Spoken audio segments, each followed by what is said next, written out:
সবাইকে প্রণাম, নমস্কার। সাপ্তাহিক কথামৃত পাঠের আয়োজনে সবাইকে স্বাগত জানাচ্ছি।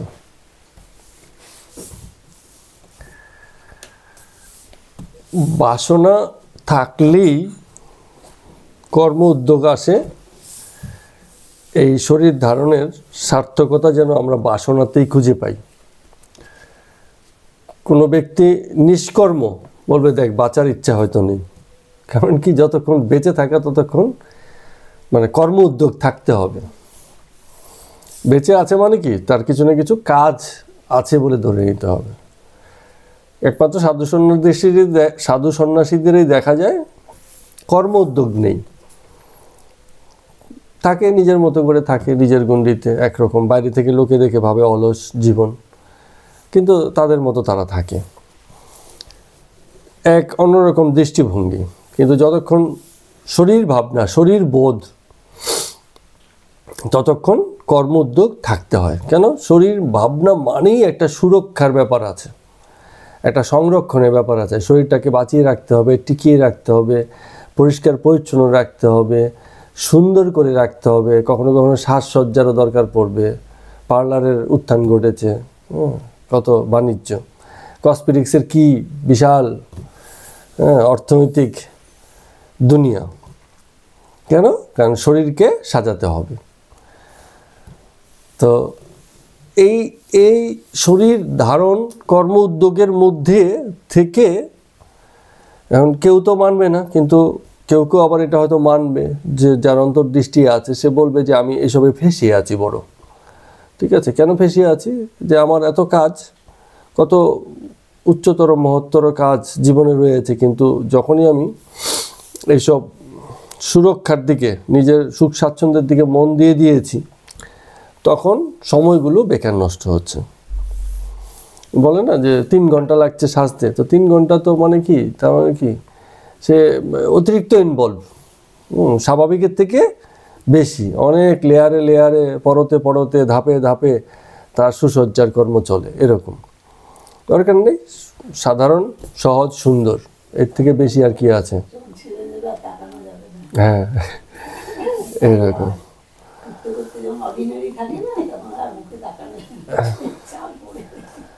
তো উপায় কি?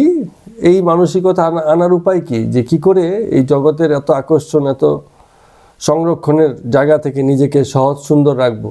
একটাই উপায় আছে, সেটা হচ্ছে ঠাকুর বারবার বলেছেন, আমরাও বলছি, সেটা হচ্ছে বৈরাগ্যের মানসিকতা। বৈরাগ্যের মানসিকতা হচ্ছে যে হয়তো সাজসজ্জা থাকবে, কিন্তু অতটাও থাকবে না যে তোমাকে সেই জায়গাতে ইনভলভ করে দেবে। তো কাটাতে হয় বলে সন্ন্যাসীরা তো চুলদারি অবধি কাটে না, যে এ কাটাতে হবে, এটাও তো একটা উদ্যোগ। দরকার নেই, চুলের মতো বড় হচ্ছে, দাড়ির মতো বড় হচ্ছে। এখন দাঁড়িয়ে চুলে কম্পিটিশন, কে কাকে ছাড়িয়ে যাবে। তো দেখে বোঝা মুশকিল কোনটা দাড়ি কোনটা চুল, একজন একজনকে ছাড়িয়ে যাচ্ছে। তো দাড়ি বলছে আমি বড়, চুল বলছে আমি বড়, এরকম। তাহলে কোনো ইসে নেই, কিন্তু সেই সৌম্য মূর্তির সামনে দাঁড়িয়েও কিন্তু আমাদের অশ্রদ্ধা আসে না, অসৌন্দর্য বোধ হয় না, তাকেও সুন্দর লাগে। রবীন্দ্রনাথের এই শ্বশ্রুমণ্ডিত যে চেহারা, কোনোদিন যদি সেই দাড়ি গোপ কেটে যদি মানুষের সামনে আসতো, লোকে নিতেই পারতো না। বলে এই কোন রবীন্দ্রনাথ, এ তো একে নেওয়া যাচ্ছে না। তো একটু বেশি বয়সের পর থেকে রবীন্দ্রনাথকে কখনো হয়তো ওরমভাবেই দেখেইনি কোনোদিন কোনো লোকে, যে শ্বশ্রু কাটা অবস্থায় তিনি দেখতে কেমন, কল্পনা করাও মুশকিল। এখন মাঝে মাঝে দেখা যায় এআই ব্যবহার করে বয়স্ক রবীন্দ্রনাথকে বার করে, এআইকে বলে চুলের দাড়ি ছোট করে দাও, হটিয়ে দাও, তো দেখো রবীন্দ্রনাথ কিরম হয়। এক একটা অদ্ভুত অদ্ভুত সব রবীন্দ্রনাথ আমরা এখন আবিষ্কার করতে পারছি এইসবের কল্যাণে। তো উপায় একটাই, সেটা হচ্ছে বৈরাগ্য ভাব। যে জীবনে সাজসজ্জা, পোশাক পরিচ্ছদের কি প্রয়োজন নেই? আছে, কিন্তু তার যেন বাড়াবাড়ি না হয়। বাড়াবাড়ি হয় না কেন? বৈরাগ্য থাকলে এর বেশি আর চায় না মন। যে 2টো জামা আছে, ঠিক আছে, আমার তো চলে যাচ্ছে। আর যদি ভোগ ভাব থাকে, তাহলে কিছু না, 2টো জামায় তো চলবে না, 2টো জামা হলে চলে নাকি, তো আরও 2টো চাই, এরকম করতে করে 10টা 12টা 15টা হয়েছে বলে এগুলি তাতেও পূরণ হয়ে গেছে, আমার নিত্য নতুন চাই। প্রতি অনুষ্ঠানই একটা করে চাই, কারণ সবাইকে দেখাতে হবে আমি নতুন নতুন, আগেরটা তো পুরনো পড়ে ফেলছি, লোকে দেখে ফেলেছে, এরকম মানসিকতা। এগুলো মানে যাতে না ঘটে, তাই জন্য সেদিনকেও দরকার ছিল, আজকে তো ভীষণই দরকার। এই যে সামাজিক আকর্ষণ ডামাডোল যে অবস্থার মধ্যে আমরা পড়ে গেছি, যেই মোহচক্রে, এটা এক প্রকারের মোহচক্র, যে আরও চাই আরও চাই, আরও বেশি কিছু, এই মোহচক্রে পড়ে গিয়ে যেটা হয়েছে, ভোগবাদ এত প্রতিষ্ঠিত হয়েছে। কিন্তু ভোগের ব্যাপারে একটা কথাই, যতক্ষণ ভোগ ততক্ষণই যেন আনন্দ, তারপরে আর সেটা পাওয়া যায় না। এই মুহূর্তে খেলাম এক্ষুনি আনন্দ, একটু পরে আর সেটা বুঝে যাচ্ছে না যে খেয়েছি কি খেয়ে নেই, স্মৃতি হয়ে যায়। তাহলে সেই ভীষণ রকম অনিত্য, হ্যাঁ, এবং তৃপ্তিদায়ক না। কোনো একদিন ভালো কিছু রান্না করলে পরে বললাম বাহ দারুণ হয়েছে, তো তাই এটা আবার একদিন রান্না করবে, তার মানে কি এই মাত্র খেয়ে এখনই তৃপ্ত নয়, আরেকদিন খাওয়ার ইচ্ছা তখনই মনের মধ্যে জেগে উঠেছে। তাহলে কোথায় মানুষকে তৃপ্তি করতে পারলো? তো কোনো ইন্দ্রিয় কার্য বিষয়েই ব্যক্তির তৃপ্তি আসে না। ওই এক্ষুনি হয়ে গেল, আবার পরবর্তীক্ষণের প্রোগ্রাম পরিকল্পনা করে।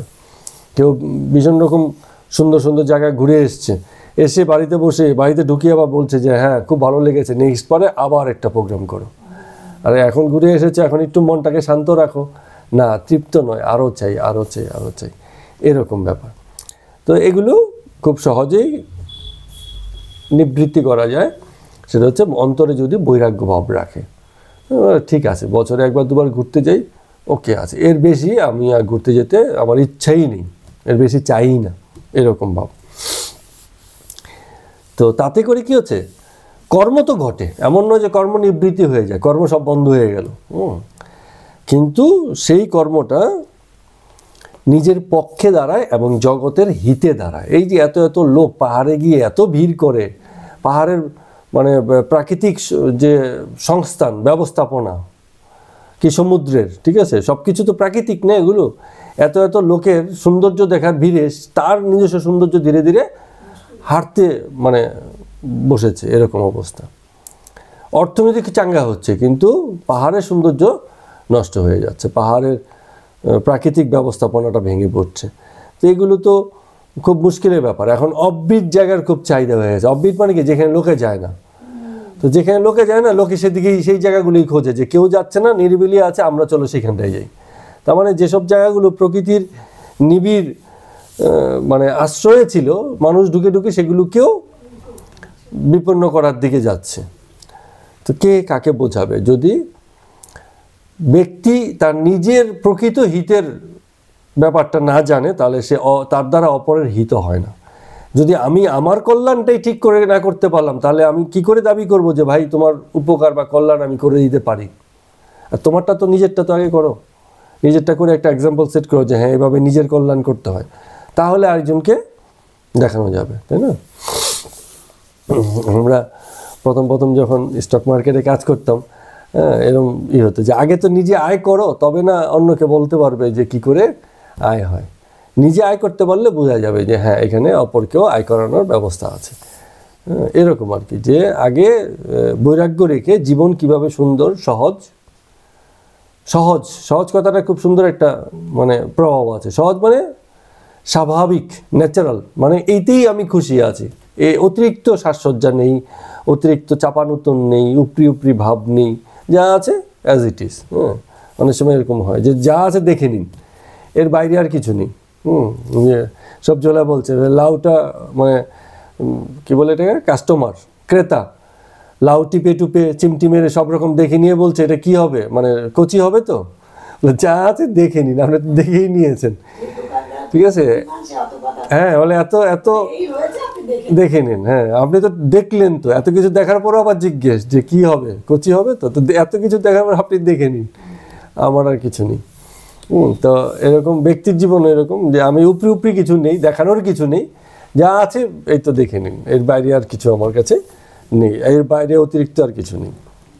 তো এরকম সহজ, সুন্দর, সহনীয় জীবন, গুছানো জীবন, আড়ম্বরহীন জীবন, অলংকারহীন জীবন যদি মানুষের থাকে, আশা করা যায় সেই ব্যক্তি শান্ত এবং শান্তিতে থাকবে। তো এই প্রারম্ভিক আলোচনা দিয়ে আজকে কথামৃত পর্ব সংখ্যা আমরা 122 শুরু করছি। ঠাকুর তেজচন্দ্রের সঙ্গে কথা বলছেন, একজন ভক্ত আছে তেজচন্দ্র, তার সঙ্গে কথা বলছেন যে তোকে এত ডেকে পাঠাই, আসিস না কেন? মানে ঠাকুরের কাছ তো তাই অল্প বয়সে ছেলে ছোকরাদের খুব ডাকে এবং সে যেখানেই যায়, হ্যাঁ, খোঁজ খবর করে, ও এলো না, ওর কি খবর, তোমরা জানো কি না, ওকে একবার খবর দাও, ওকে একবার দেখতে মন চায়। সকলকে কাছে টেনে নেওয়ার একটা মানসিকতা, ভালো মানসিকতা, সবার দ্বারা হয় না, কিন্তু উনি এরকম সকলের প্রতি টান এবং প্রেম বরাবর রাখতেন। তো বলছেন যে তোকে এত ডেকে পাঠাই, মানে অন্য লোকদের দিয়ে খবর দিই, তুই আসিস না কেন? আচ্ছা, ধ্যান টেন কি করিস? আর যদি করিস তাহলেই আমি খুশি, যদি নাও আসিস, যদি ধ্যান টেন বাড়িতে করিস তাতেও খুশি হব। আমি তোকে আপনার বলে জানি বলেই তোকে বারবার ডেকে পাঠাই। এখন তেজচন্দ্র আর কী করবে, এতবার লোকে গিয়ে তাকে খবর দেয়, সে আসে না, আজকে এসছে। সে এখন কাচুমাচু করে বলছে যে আগে অফিস যেতে হয়, কাজের খুব চাপ, কী আর করি। তবে মাস্টারমশাই আবার এর মধ্যে করছেন, বলে হ্যাঁ অফিসের চাপ এটাও ঠিক, আবার বাড়িতে বিয়ে গেছে, 10 দিন অফিসের ছুটি নিয়েছিল, সেটাও বলো। মানে বিয়ের জন্য 10 দিন অফিসের ছুটি হয়ে যায়, কিন্তু ঠাকুরের কাছে আসা মুশকিল। রামকৃষ্ণদেব বলছেন তবে রে অবসর নাই বললি, হ্যাঁ, বললি এসে সংসার ত্যাগ করবি, ভালো লাগে না, এখন আবার 10 দিন কামাই করে বিয়ের মণ্ডপে বসা। তো নারায়ণ বলে কেন ঠাকুর, মাস্টারমশাই বলছিল না, ওয়াইল্ডনেস অফ দিস ওয়ার্ল্ড, এই সংসারই তো বনে আর যাবে কোথায়, বনেতেই আছে। হ্যাঁ, বলছে সংসার অরণ্য, সংসারই বন। তো বনে যখন কারো মন বসে যায়, সে আর অন্য কোনো প্রাকৃতিক বনে যেতে রাজি নয়, এরকম ব্যাপার। তো দুপুরে শ্রী শ্রী জগন্নাথ দেবের প্রসাদ পেলেন, বলরামের বাড়িতে গেছিলেন, তো সেখানে প্রসাদ পেলেন। বলরামের শুদ্ধ অন্ন মানে উনি নিয়ম নিষ্ঠা করে যেমনভাবে হয় পরিষ্কার পরিচ্ছন্ন অন্ন আহার করান ঠাকুরকে। তো অনেক ভক্তসঙ্গ বৈকালের দিকে এসছে সেই বাড়িতেই, মানে বলরাম বসুর বাড়িতে। তো কর্তা ভজা চন্দ্রবাবু এবং একজন রসিক ব্রাহ্মণ এসছে। কর্তা ভজা চন্দ্রবাবু, কর্তা ভজার ব্যাপারটা কি আমরা এর আগে বলেছিলাম, কিন্তু মানে ধর্মের অনেক রকম লক্ষণ আছে, তার মধ্যে একটা অধুনা বা সেই সময়টাতেও ছিল, আমি তো এটাকে খুব পছন্দও করি, যে কর্তার গুরুত্বটাকে উৎকৃষ্ট বা শ্রেষ্ঠ মনে করেছে। গীতার কথাও তাই অনেকটা। হ্যাঁ, সেই কর্তা যার ভিতরে নিষ্কাম ভাব আছে, না হলে অন্য সকাম ভাব নিয়ে কর্তা এবার যত নিষ্কাম কাজই করুক কোনো কাজ হবে না। এই জন্য গীতাও সবসময় ব্যক্তিকে, কর্তাকেই দেখতে চেয়েছে। ভাই কে কাজটা করছে, কাজ দেখবো না, কাজটা কে করছে তাকে দেখবো। উচিত কথা, সৎ কথাটা কে বলছে, সৎ কথাটাকে দেখবো না, যে বলছে তাকে দেখবো। সেই ব্যক্তি কি সৎ, তাহলে তার কথা সৎ হবে। সেই ব্যক্তি অসৎ হলে সে এবার যতই সৎ কথা বলুক তারও একটা ছলনার দিক থাকে। তো কর্তা বোঝাটাকে আমারও খুব পছন্দ, কারণ ব্যক্তিকর্তা যখন সুপ্রিম, উৎকৃষ্ট, সেরা হয়, তখন তাকে দিয়ে যা হবে, যদি অপরকে লাতও মারে তাতেও লোকের উপকার হবে। আছে না স্কুলের অনেক সময় করা মাস্টারমশাই, এত যে পেটান ফুটান, আবার দেখা গেছে এই করা মাস্টারমশাই অনেককে মানুষ করে দিয়েছেন। আবার যে মাস্টারমশাই মিষ্টি কথা বলে তার দ্বারা লোকের উপকার হয়নি, কোনো ছেলেপুলে মানুষ হয়নি। সেই সময় তো আমাদের ওখানেও ছিল, সবাই স্কুলে পড়ার সময় অনেকের অভিজ্ঞতা এরকম আছে। হ্যাঁ, এখন করা হওয়ার উপায়ও নাই, কেউ যদি চায়ও।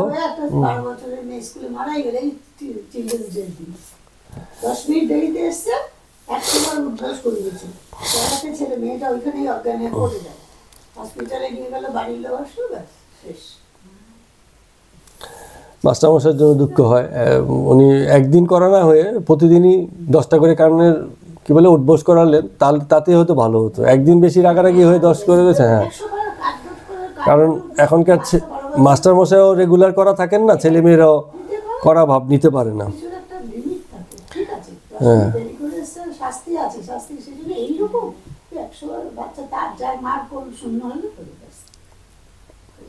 দুঃখজনক। কিন্তু শিক্ষকের তো ইন্টেনশন ওরম নয়, হয়তো এইটাকে এই যে এখানে বলছে দেখুন, এই যে কর্তা বোঝার গুরুত্বটা এখানেই চলে আসে। কেন? কারণ যথার্থ কর্তা হলে শাস্তি দেওয়ার সঙ্গে সঙ্গে মানে অন্তরে প্রেম বোধটাও থাকতো। ঠিক আছে, যে শাস্তিও দিচ্ছি, যখন দেখছে যে ও পাচ্ছে না, আচ্ছা যা যা যা আর কিন্তু করিস নে, হ্যাঁ, এই এখানে প্রেমের জায়গাটা। ঠিক আছে। আর আবার কি কেউ আছে যে না বলেছি 100টাই হতে হবে, চাপটা, হ্যাঁ, তখন কি হচ্ছে ওই মানে এখানে হিত করার জন্য যথেষ্ট প্রেম না থাকলে জগতের হিত হয় না, যেটা দিয়ে আজকে আমরা শুরু করেছিলাম আর কি। হ্যাঁ, বৈরাগ্য এবং প্রেম জীবনের এই দুটোই অবলম্বন। বৈরাগ্য রাখতে হবে, প্রেমও রাখতে হবে। ত্যাগের ভাবও চাই, আবার প্রেমের ভাবও চাই, যেন জগতের হিত হয়, নিজের হিত হয়। তো এই জন্যই কর্তা না হলে, হ্যাঁ, ঠিকঠাক কর্তা যদি না হয় তাহলে কিন্তু বারবার ভুল হবে, কর্তাকে দিয়েই ভুল হবে বারবার। তাই জন্য এই ব্যাপারটাতে খুব ধ্যান দিতে হয়। তো সেই কর্তা ভজাচন্দ্রবাবু আর তার সঙ্গে একজন পরিচিত রসিক ব্রাহ্মণ এসছেন। পরিচিত রসিক ব্রাহ্মণ মানে কি, কিছু লোক থাকে না কথায় কথায় ইয়ার্কি করে, হ্যাঁ, এই টাইপের লোক আর কি, একজন রসিক ব্রাহ্মণ। তো ঠাকুর অনেক কথা বলছেন, রূপ, স্বরূপ, রজ, বীজ, প্রাকপ্রণালী, এসব নানান বিষয়ে কথা হচ্ছে। ছটা মানে এই আলোচনা করতে করতে, আলাপ করতে করতে 6টা বেজে গেছে। গিরিশের ভাই অতুল ও তেজতন্দ্রের ভাই এসছে। ঠাকুর ততক্ষণ ভাব সমাধিস্থ, মানে এই এত আলোচনা করতে করতে ভাব সমাধি হয়ে গেছে। তো ভাবের ভিতর থেকে, ঘরের থেকেই যেন বলছেন, বলে চৈতন্যকে ভেবে কি অচৈতন্য হয়? ঈশ্বরকে চিন্তা করে কি কেউ বেহেড হয়? এটা এর আগেও ঠাকুর বলেছেন যে চৈতন্য এমন, জগৎ বিষয়ে চৈতন্য না থাকলে ঈশ্বর বিষয়ে চৈতন্যও আসে না।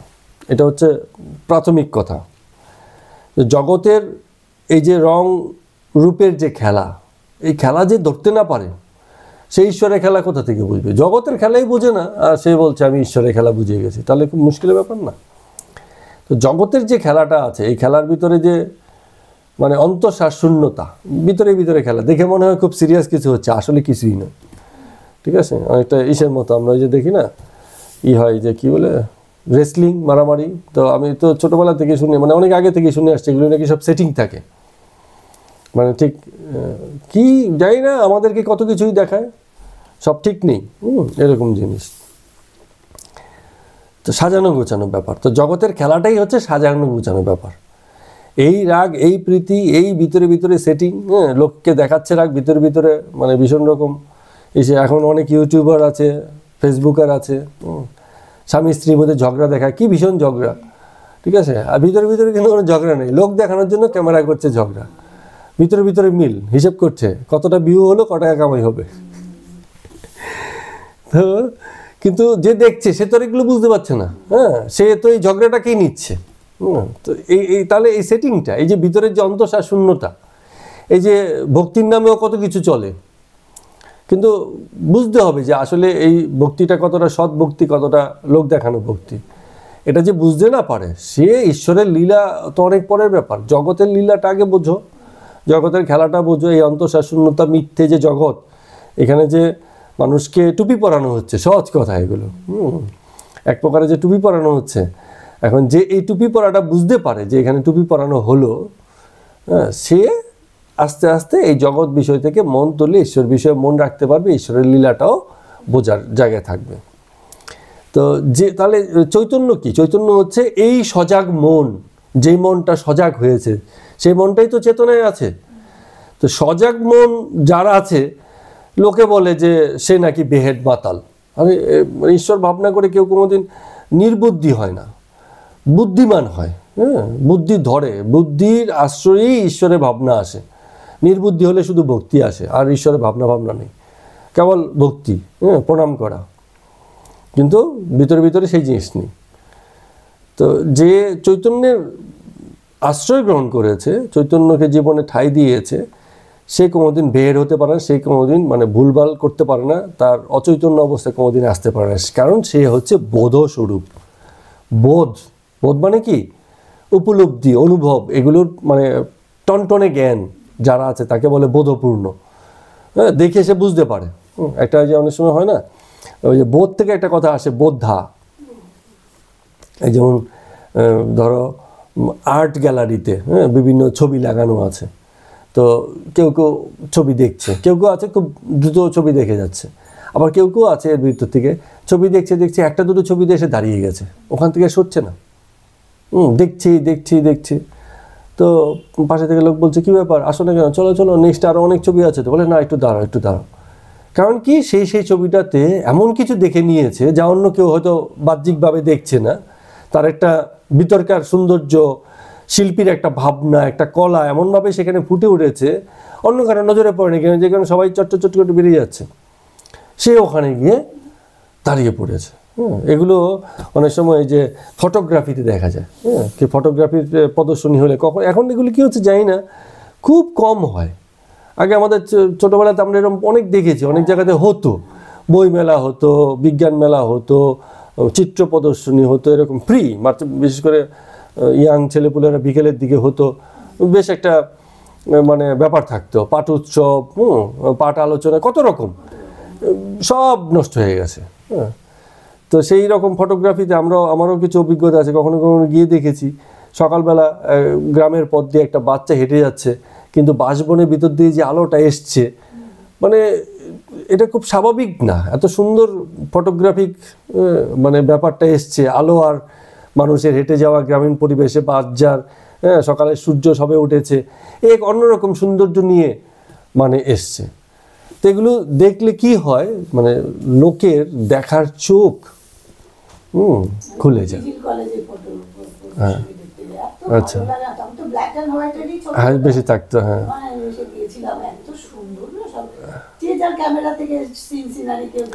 সে একটা ফটো তোলার জন্য একটা ফটোগ্রাফারের কত অধ্যবসায়, ধৈর্য, কত রকম ভাবে তোলে, তুলে তুলে তুলে তুলে একটা মানে সেই রকম একটা ফটো বেরিয়ে আসে। এই সৌন্দর্য দেখার চোখটা ফটোগ্রাফারের যেমন দর্শকদের মধ্যেও এমন যদি থাকে, তাকে বলা হয় বোদ্ধা। তো যার বোধ আছে সে তো বোদ্ধা হয়ে যায়, জীবনকে সে একটা অন্যরকম গভীর দৃষ্টিভঙ্গি নিয়ে সে দেখে। তো ঈশ্বর ভাবনা যে করে সে তো সাধারণ লোক না, তখন তার মানে মোটা বুদ্ধিগুলো নষ্ট হয়ে যায়, তার বুদ্ধিগুলো তখন সূক্ষ্ম হয়ে যায়।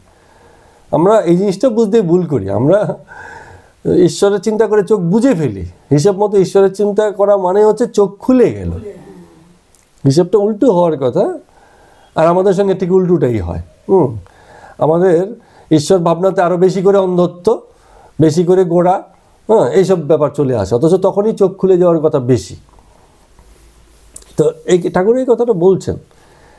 এখন কেন বলছেন, কারণ আগন্তুক যারা আছে, যারা ঠাকুরকে এরকম দেখতে আসে, ঠাকুরের এইসব ভাব ভঙ্গি দেখে অনেকে হয়তো চিন্তা করে যে ঈশ্বর চিন্তা করতে করতে এই লোকটার বুঝি মাথায় খারাপ হয়ে গেছে। তো ঠাকুর এইসব কথা বলছেন যে বোধস্বরূপ, নিত্য শুদ্ধ বোধরূপ, এটা কোনোদিন মানে এটাকে সাধারণ বলা যাবে না, তার অন্তর্দৃষ্টি খুলে গেছে আরও বেশি করে। তো সেই যে রসিক ব্রাহ্মণটা আসছে তাকে ঠাকুর বলছে যে এত যে ঠাট্টা ইয়ার্কি করছো, ঐহিক জগতের বিষয়াশয় নিয়ে বিভিন্ন রকম ফষ্টি নষ্টি করে সময় কাটাচ্ছ, এর সাথে ইয়ার্কি, এর সাথে খুনসুটি এসব করে, তার থেকে বরঞ্চ নিজের মনটাকে ঈশ্বরের দিকে ফিরিয়ে দাও। এবার যে কথাটা বলেছেন এটা মানে অসাধারণ কথা, এই লাইনটা আমি যেটা বলতে যাচ্ছি ঠাকুরের কথা, বলছে যে নুনের হিসাব রাখতে পারে সে মিশ্রির হিসাবও রাখতে পারে।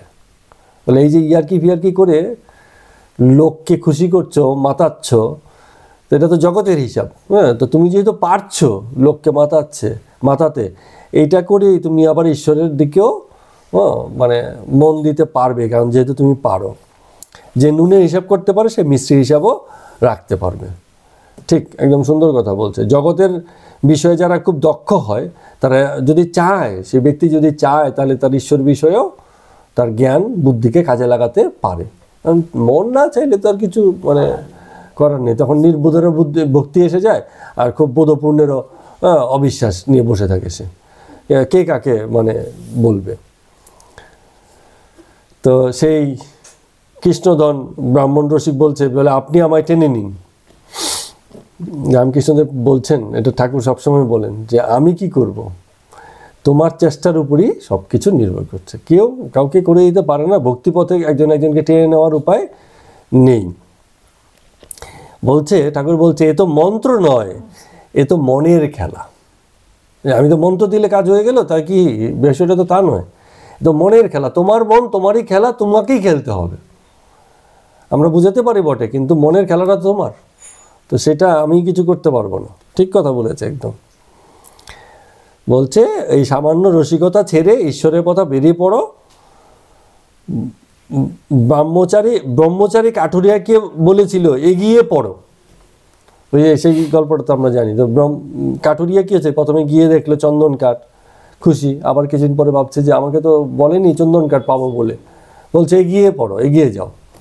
আবার একটু গিয়ে দেখে রূপার খনি, তাতেও খুশি, তারপরে আবার ভাবছে যে আমাকে তো বলেনি যে রূপার খনি পেয়ে বসে যাও।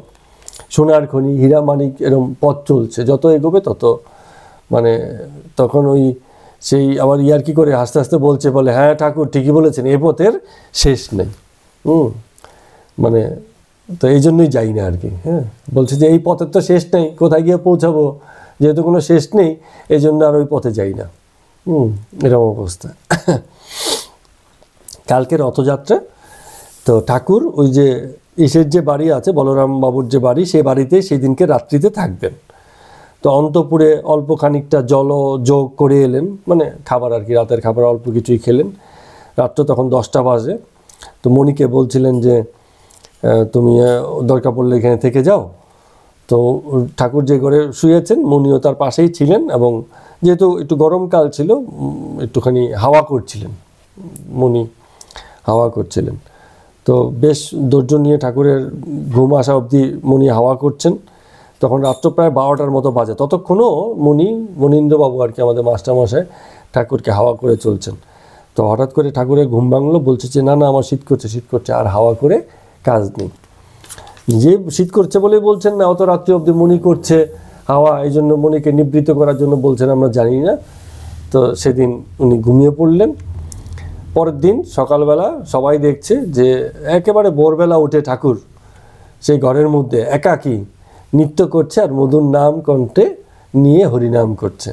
ওনার মধ্যে এরকম ছিল, সকালে ঘুম থেকে গেছে, উঠে আবার সেই নাম কীর্তনের মধ্যে নিজেকে ব্যস্ত রেখেছেন। ক্রমে ক্রমে সেই বাড়িতে ভক্তরা এসে উপস্থিত। তো ঠাকুরের কাছে বসছেন। এই করে করে সকাল 6টা মতো বাজে। মাস্টার গঙ্গা স্নানে যাইতেছেন, এমন সময় পথে হঠাৎ করে ভূমিকম্প। সেই মানে রথযাত্রার দিনের ঘটনা। ভূমিকম্প, এমন ভূমিকম্প যে যারা ভক্তরা দাঁড়িয়েছিল, বাইরে গেছিল বা উপরে দালানে বসেছিল, সবাই কিন্তু ভূমিকম্পের মানে তীব্রতায় খানিকটা ভয় পেয়ে গেছে। ঠিক আছে, তখন ঠাকুর মাস্টারমশাই তখন বলছেন যে আমাদের সবার নিচে যাওয়া উচিত। কিন্তু ভূমিকম্পে লোকে নিচে যাবে কি, মানে 2-4-5 সেকেন্ডই তো হয়। ঠিক আছে, এবং যদি ওরম হয় তবে যাওয়া উচিত, কারণ কি সেকেন্ড স্ট্রাইক, থার্ড স্ট্রাইক এরকম আছে। প্রথমে একবার স্ট্রাইক করে গেল না, ভূমিকম্প শেষ হয়ে গেল, 5 মিনিট হয়ে গেল, কিন্তু ওটা হয়তো প্রারম্ভিক, আবার আসতে পারে। এরকম 2বার 3বার 4বার 5বারও কিন্তু আসতে পারে। তো ফলে খোলা জায়গায় চলে যাওয়া উচিত, মানে ঘরের নিচে থাকার থেকে। তো মাস্টারমশাই জ্ঞানী লোক, তিনি বলছিলেন আমাদের সবার নিচে যাওয়া উচিত। তো কেউ গেছে কি যায়নি, পরে আর এইসব বিষয় নিয়ে কথা নেই। তো ঠাকুর রামকৃষ্ণদেব তখন বলছেন, যে ঘরে বাস তারই এই দশা। আবার লোকে এইসব নিয়ে অহংকার করে, মানে এই যে ঠাকুরের ঘরও তো কেঁপে উঠছে। ঠাকুরের ঘরও এইসবের মানে এই প্রাকৃতিক যে ঝড় ঝঞ্ঝা, যে অনিত্যতা, এখানে ঠাকুর বুঝাচ্ছেন যে এই প্রাকৃতিক যে প্রভাব, এই প্রভাবের কারণে জগৎ ভীষণ রকম অনিত্য। ঈশ্বরের ঘরই নিত্য নয়, সেও টিকে থাকবে তার কোনো গ্যারান্টি নেই। আর লোকে নিজের বাড়ি ঘর, অর্থ সম্পদ, এটা সেটা নানান কিছু নিয়ে অহংকার করে, কোনো কিছুই টিকে থাকে না, এগুলো কোনো কিছুই মানে থাকে না। তো মাস্টারমশাইকে বলছেন যে তোমার কি সেই আশ্বিনের ঝড়ের কথা মনে আছে? মাস্টারমশাই খানিকটা অবাক হয়ে গেলেন, বলে আশ্বিনের ঝড়, সে তো অনেক কাল আগের কথা, 9-10 বছর বয়স। তখন মানে ঠাকুর মাস্টারমশাই স্মরণ করছেন, বলছেন যে সেই দিনকে তো ভীষণ জ্বর হয়েছিল আশ্বিন মাসে। তখন আমার বয়স হচ্ছে 9-10 বছর। তখন আমি ঘরের মধ্যে একাকী ছিলাম, ভীষণ রকম জ্বর, মানে হয়তো বাড়ির লোক অন্য কোথাও ছিল। তো এত জ্বর, আমি কেঁদে কেটে, ছোট বাচ্চা বালক হিসেবে কেঁদে কেটে অস্থির হয়ে গেছিলাম, আর ঠাকুরের কাছে প্রার্থনা করছিলাম, ঠাকুর বাঁচাও বাঁচাও। এরকম ব্যাপার। এরকম ঝড় ঝঞ্ঝা আগে আমাদের অনেক ভোগ করতে হতো। এখন তো সব পাকা দালান হয়ে গেছে, লোকে বোঝে না।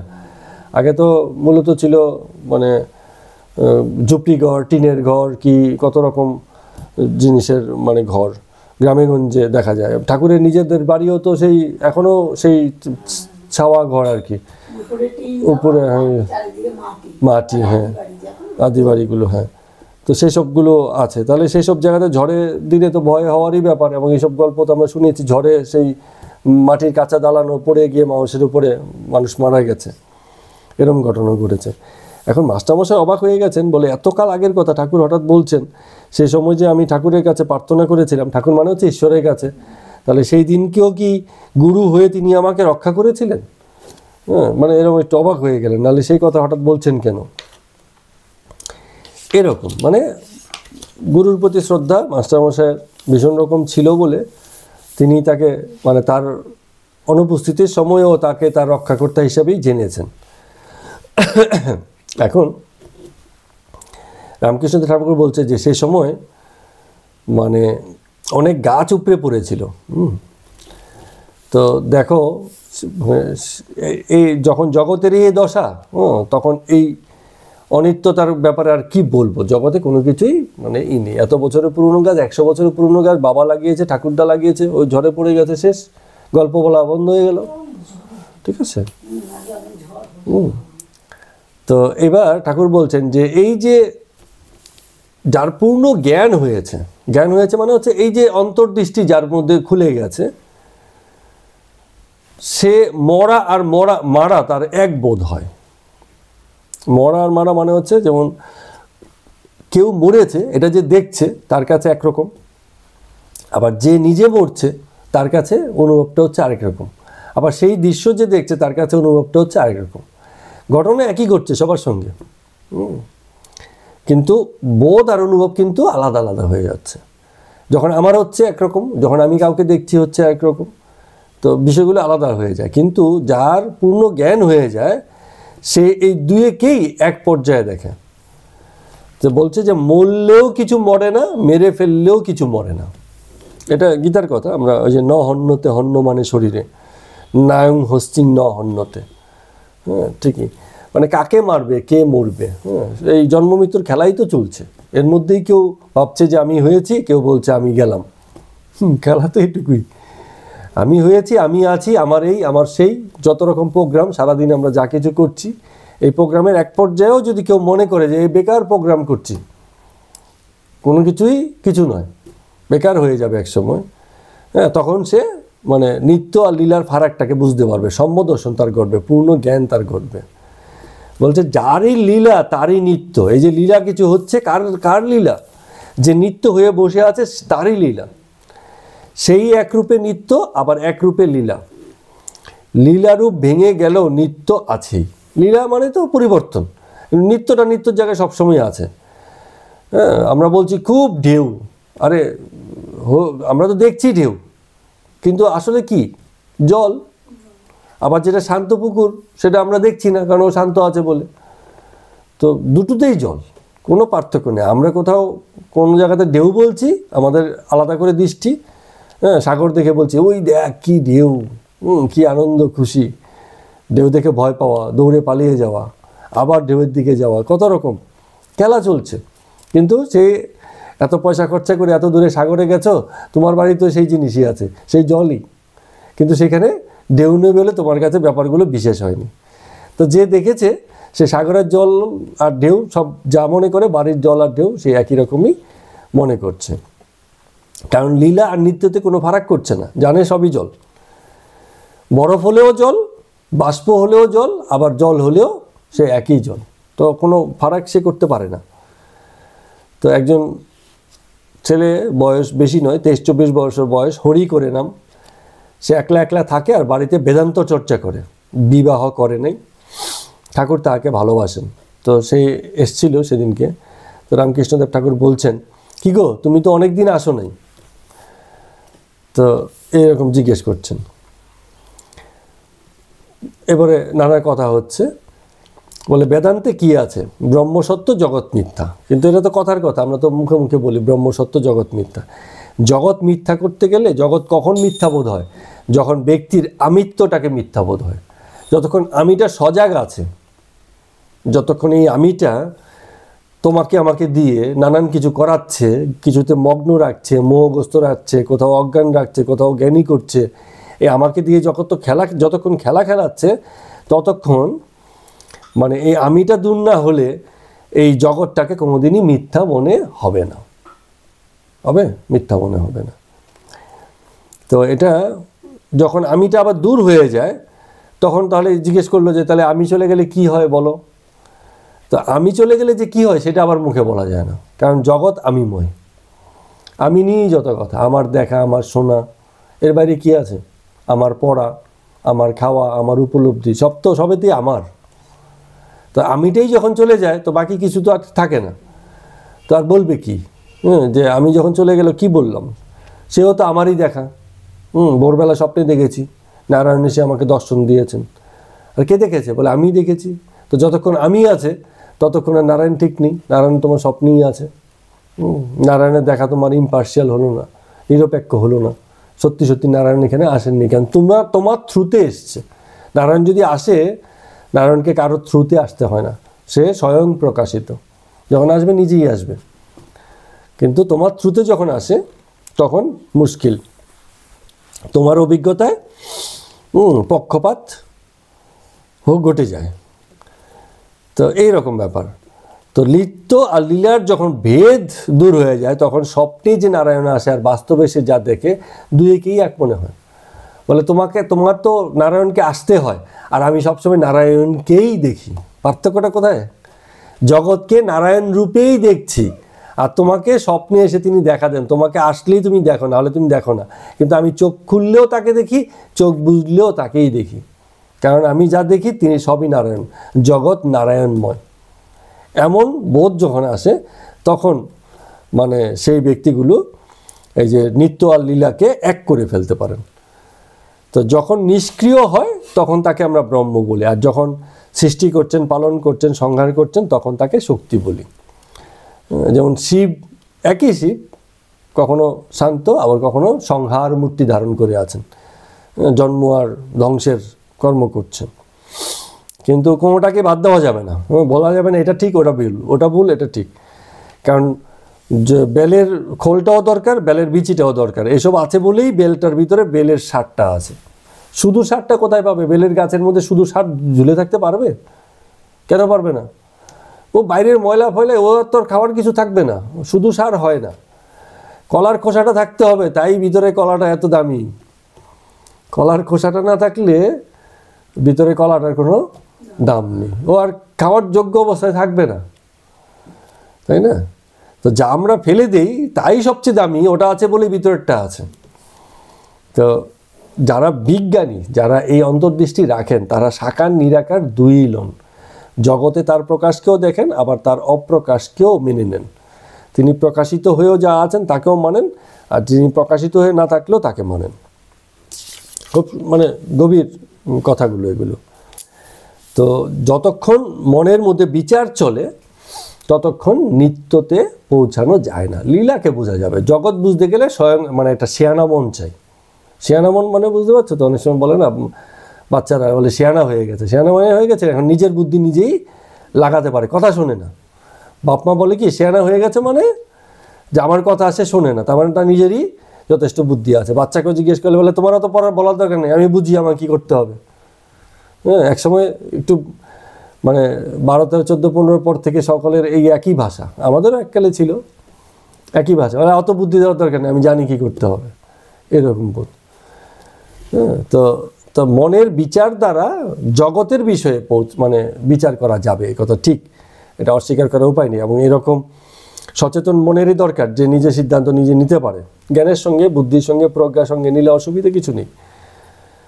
তো কিন্তু নিত্য বুঝতে গেলে এই মন থাকলে হবে না, মনের নিবৃত্তি চাই, মনের মানে ক্রিয়া বন্ধ হওয়া চাই, তবে গিয়ে নিত্য সম্পর্কে বোঝা। জগৎ বুঝতে গেলে তুমি মন দিয়ে বোঝো, বুদ্ধি দিয়ে বোঝো, যত অভিজ্ঞতা আছে সব দিয়ে বোঝো, সব ঠিক আছে।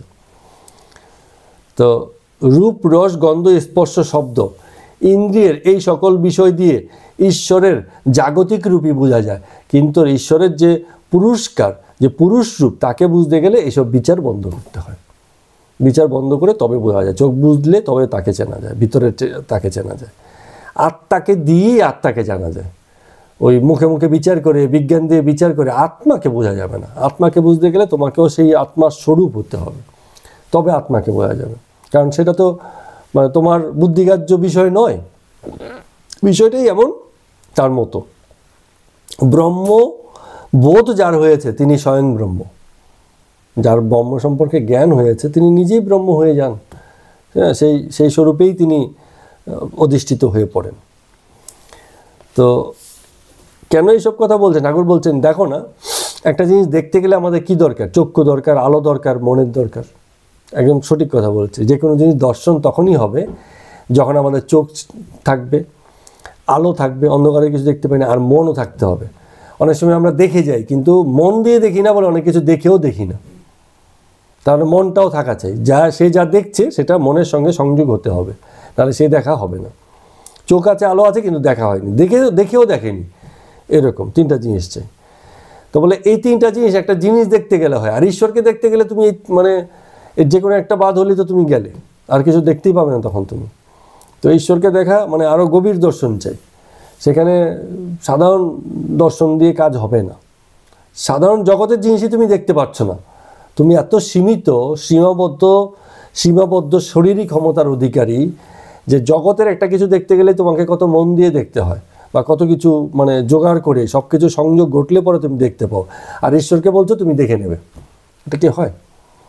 হয় না। ঈশ্বরকে মানে ঈশ্বরের প্রাকৃতিক যে রূপ আছে সেটাকে তুমি দেখতেই পারো। এটা দেখার জন্য জ্ঞান, বুদ্ধি, বিজ্ঞান সব কাজে লাগে, ঠিক আছে। কিন্তু তার যে পুরুষ রূপ আছে, চিন্ময় রূপ আছে, হ্যাঁ, যে রূপটাকে আমরা দেখতে পাই না। যেমন মূর্তিতে কি আমরা সেই রূপেরই প্রকাশ দেখি, আমাদের তৈরি করা, যে আমরা এরমভাবে তাকে ভেবেছি। কিন্তু তার অন্তর্গত ভিতরকার যে রূপটা আছে, স্বরূপটা বুঝতে হলে কি করতে হবে? তখন আবার আরেকটু গভীর, তখন আর ওই মূর্তিটা সামনে থাকলে হবে না, তখন চোখ বুঝতে হবে, ওটা থেকে সরে গিয়ে তবে দেখতে হবে। তো ঠাকুর বলছেন যে ঈশ্বর আছে এই বোধই যথেষ্ট না। অনেকে আছে না, আমি মেনে বসে আছি তিনি আছেন, আমি এর বেশি আর কিছু জানতে চাই না। আরে এটুকুই যথেষ্ট নয়। হ্যাঁ, এটা যেন অনেকটা এরকম যে আমি জানি দুধ খেলে পুষ্টি হয়, এই জানাটাই যথেষ্ট নয়। সে দুধটা তোমার সামনে থাকতে হবে, দুধটা খেতে হবে, আবার খেয়ে তুমি যে পুষ্টিমান হয়েছ তার প্রমাণও তোমার জীবনে থাকতে হবে। ঈশ্বর আছেন, হ্যাঁ, আমার অনেক ভক্তি আছে, বিশ্বাস আছে, জানি তিনি আছেন। কিভাবে আছেন, কীরূপে আছেন, জগৎকর্ম কীরূপে করছেন, এগুলো জানো, বোঝো, তাহলে তুমি ঈশ্বরের লীলাটা আরও ভালো বুঝবে। শুধু ভরসা, বিশ্বাস, হ্যাঁ আমি জানি আছে, আর এর আরও গভীর আছে, কথাটা এখানে শেষ হয়ে যায় না। এটা প্রাথমিক, যে আমি জানি, বিশ্বাস করি তিনি আছেন, প্রাথমিক। কিন্তু আরও গভীরে গিয়ে সেই জিনিসের আস্বাদন করতে হয়, তবে ঘটবে। বলছে এখানে ঠাকুর, ওই যে তাকে ঘরে আনতে হয়, তাকে আলাপ করতে হয় তার সঙ্গে, মানে আরও ঘনিষ্ঠতা। হ্যাঁ, ঈশ্বরের সঙ্গে ঘনিষ্ঠতা না ঘটলে শুধু উপরি ঈশ্বর ভাবনা হলো, বিশ্বাস হলো, হ্যাঁ আমি জানি আমার ঈশ্বর ঠিক আমাকে বাঁচাবেন, আমার ঈশ্বর ঠিক আমাকে দেখবেন। হ্যাঁ, পরে দেখা যাচ্ছে মাথার উপরে সে আড়া ভেঙে পড়েছে, বলে হায় হায় আমার ঈশ্বর, তুমি আমার এই অবস্থা করলে। হ্যাঁ, কারণ কি? সেখানে জ্ঞান নেই, শুধু বিশ্বাস। ঈশ্বরের বিশ্বাস থেকেই জ্ঞানের শুরু। ঈশ্বরের বিশ্বাস আছে, এটা হচ্ছে সর্বপ্রথম জ্ঞান, প্রাথমিক জ্ঞান। এখান থেকে জ্ঞানের শুরু, আর এটা দিয়েই অনেকে শেষ করে, বলে বিশ্বাস যখন এসে গেছে আমার আর কিছু জানবার দরকার নেই। যেটা দিয়ে শুরু সেই জায়গাতেই অনেকে থেমে যায়, বসে যায়, যে কারণে মুশকিল। তো যাই হোক, ভালোই আলোচনা হলো। আজকের মতো কথামৃত পাঠ এখানে শেষ করছে। সবাইকে প্রণাম এবং নমস্কার।